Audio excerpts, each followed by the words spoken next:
India viral news में आप सभी का स्वागत है। मैं सिकंदर रंगरेज। इस वक्त हम आए जलगांव शहर के सुभाष चौक में 150 साल पुरानी नवरात्रा उत्सव आज भी परंपरा शुरू है। आप मेरे पीछे देख सकते हैं, आज रविवार 28 तारीख को यहाँ काफी भीड़ है। आप मेरे जलगांव शहर के सबसे मानी और जानी हुई यात्रा मानी जाती है।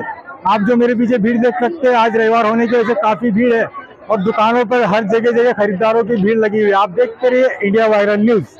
हमारे चॅनल को लाईक शेअर सबस्क्राईब जरूर करें।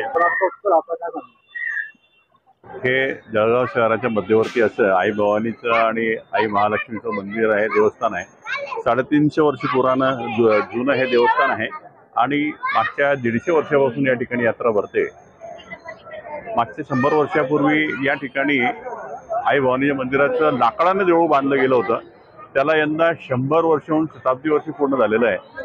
तर शताब्दी वर्ष पूर्ण झाल्या निमित्ताने एक दुग्ध सरकारात योग आलेला आहे की यंदा ते जुनं लाकड जे 100 वर्षापूर्वी बांधलेलं लाकडाने बांधलेलं जे देऊळ होतं, जीर्ण झालं होतं अत्यंत, ते पाडून या ठिकाणी आपण नवीन असा भव्य सुंदर असा मंदिर बांधलेला आहे।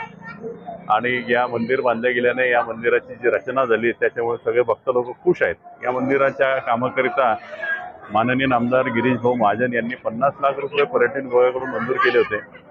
50 लाखामध्ये आतापर्यंतचं काम झालेलं आहे। यापुढील काम करण्यासाठी अजून 50 लाख रुपये शासनाच्या वतीने मिळवून देण्याचे राजमामा यांनी आपल्याला घोषित केलेलं आहे। तसेच वर आईचे गर्भगृह बनवण्याकरिता सुमारे 100 किलो चांदी 100 किलो चांदीने हे गर्भगृह बनवले जाणार आहे। याकरिता सुमारे 50 किलो चांदी आतापर्यंत निरनिराळ्या भक्तांनी सगळी घोषित केलेली आहे। फक्त अशी घोषणा केली आणि त्या घोषणेमध्ये लोकांचा उत्स्फूर्त प्रतिसाद मिळाला। 100 किलोचं टार्गेट आहे, हे टार्गेट लवकरात लवकर पूर्ण होईल असं वाटतंय। आणि 100 किलोमध्ये आई भवानीचं, महादेवाचं आणि मारुतीचं सगळे गर्भगृह चांदीने बनवले जाणार आहे। एक चांगलं मंदिर आणि बाहेरचा देखावा देखील अत्यंत सुंदर आणि छान असा होणार आहे।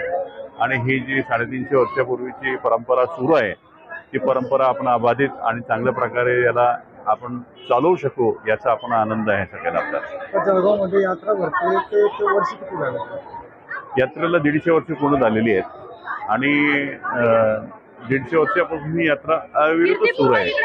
पूर्वीच्या काळी तर या यात्रेला खूपच महत्त्व होतं। आता या ऑनलाईनच्या काळामध्ये आणि आधी खेळण्यासाठी तर म्हणजे तो सगळ्या आसपासच्या जिल्ह्यातून लोक इथे यायचे। आताही तिला वैभव आहे, मात्र खेळण्यांची आणि वगैरे यात्रेमध्ये स्वरूप थोडं बदललेलं आहे। आणि तरी पण यात्रा चांगली भरते, अत्यंत उत्तम अशी यात्रा आहे। आणि ही यात्रा 9 दिवसापर्यंत असते, दसऱ्यापर्यंत यात्रा असते या ठिकाणी। माझं नाव श्रीकांत खटोड आहे।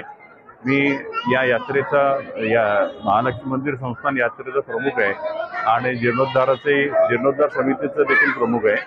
आणि ह्या नवरात्रीमध्ये आम्ही सेवा देतो आणि आई भवानीच्या मंदिरासाठी जे काही सेवेतून चांगलं करता येईल ते करत असतो।